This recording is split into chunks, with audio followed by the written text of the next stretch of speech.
years after a quit notice order issued to Igbo in the northern part of the country, the Arewa Youth Consultative Forum, AYCF, yesterday tendered apology to Igbo over their earlier eject order. National president of the group, Alhaji Shetima Yerima, tendered the apology when he led a group of northern youth leaders on a visit to Mr. Raf Wazuriki, leader of Movement for the Actualization of Sovereign State of Biafra, MASOB, and Biafran Independence Movement, BIM, in Owerri on Friday. Yerima said he came to sue for peace among the Igbo and Northerners so that the two tribes can live in harmony anywhere in the country. While explaining further on the quit notice, Yerima said the group regretted the inconveniences the order caused the Igbo living in the north during the period. He, however, revealed that the intention of the quit notice was to expose corrupt Igbo leaders and not to instigate crisis among the two ethnic groups. Yerima said henceforth AYCF would protect the interests and security of the Igbo in the north. Some elements are working against the unity of Igbo in the north. That is why we issued the quit order. But now we want to prove to the world that the two races are still together. I came to preach peace and unity and peaceful coexistence between the Igbo and the Northerners because we see everybody in the country as one. Our earlier position on Igbo in the north is regretted. We are suing for peace that we usher in peaceful coexistence and I guarantee security of Igbo in the north. His host, Wazuriki, in his speech, commended Yerima for the bold step he took to sue for peace. He said he would ensure that Northerners are not harassed or intimidated in Imo and warned that any attack on the Northerners in Imo will be repelled. Record that Arewa Youth had in 2017 issued a quit notice order for Igbo living in the north to vacate the area.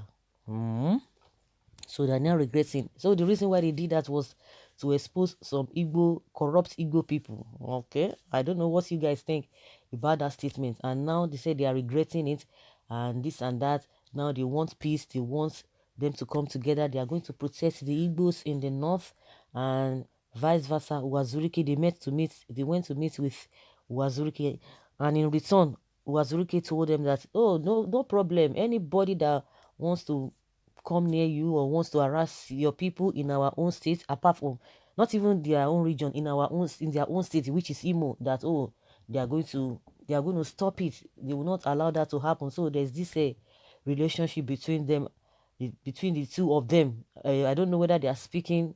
Wazuriki is speaking on behalf of the rest Igbos. You know, most of the time these guys just come. They will just tell you they have done this.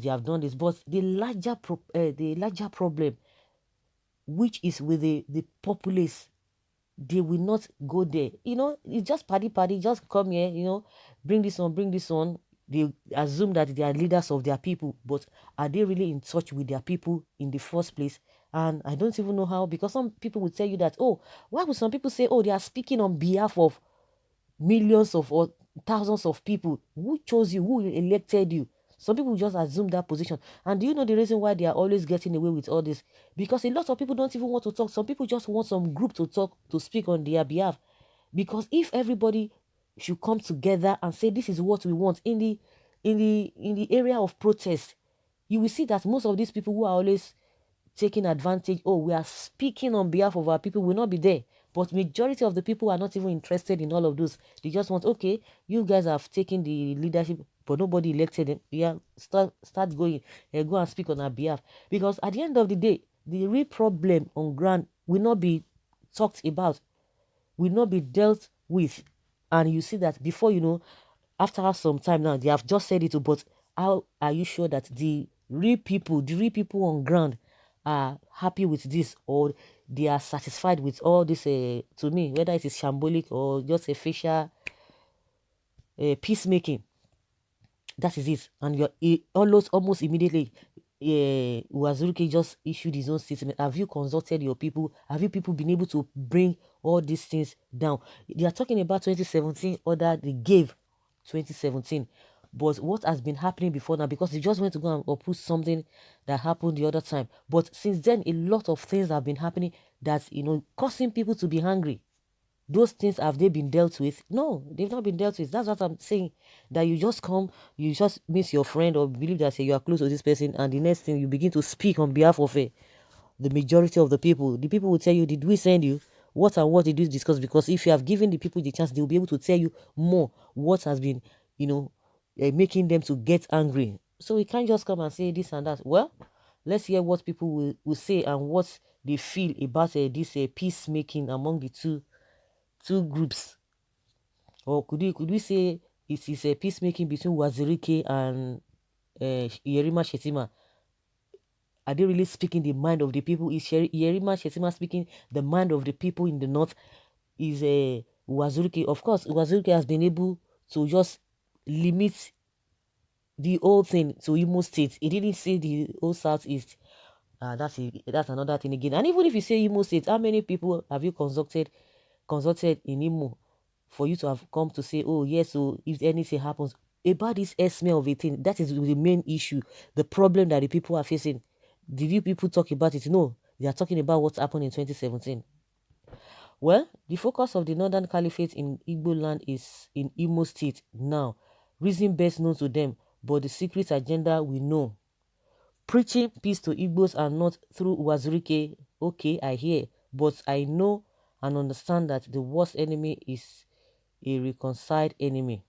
For me, the apologies is fake. Something is going wrong somewhere. If really you want to apologize to Ndigbo, we have Ohaneze Ndigbo.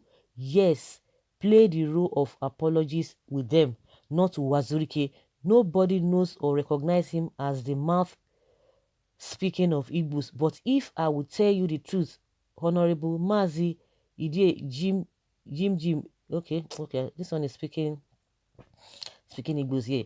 But in a nutshell, that's Wazurike is not the right person to talk about a peacemaking. There's a kind of suspicion.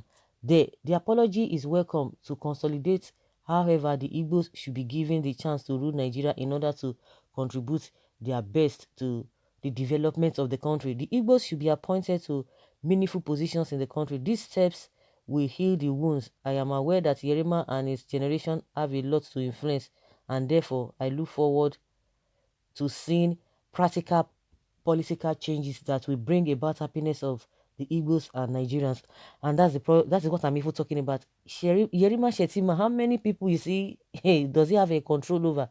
The same Yerima Shetima that was talking about, was referring to this man, El-Rufai, that El-Rufai was saying, oh, the presidency must go to the south. And the same Yerima Shetima that El-Rufai does not have the power to speak on behalf of everybody, the whole of the north. That maybe can speak for Kaduna people, but he cannot speak for the whole of the north. So how do we expect Yerima Shetima to be able to work or to make sure that the Igbos get what they want to get? Because according to what this particular person is trying to say, oh, that Yerima has influence and all of that. Okay, someone say 99% Igbo don't want anything to do with Nigeria. Nigerians and their presidency will want Biafra. Let him hold their Aso Rock. Igbos don't need presidency to contribute. Either you give us our dear Biafra or restructure the country meaningfully. Fulani cannot compete on any level playing ground without monopoly or marginalizing others. Only state police, city police, and even local governments and prisons as well as courts can solve Nigeria's crime and corruption problem. Period. Well, so guys, let's hear your opinion concerning this peacemaking between Wazuriki and Yerima Shetima. Just like I said, are they speaking on behalf of the entire tribes? Maybe they just put themselves together just to boo people. Whichever way, that is my opinion. Let us know what you think about this, their apology.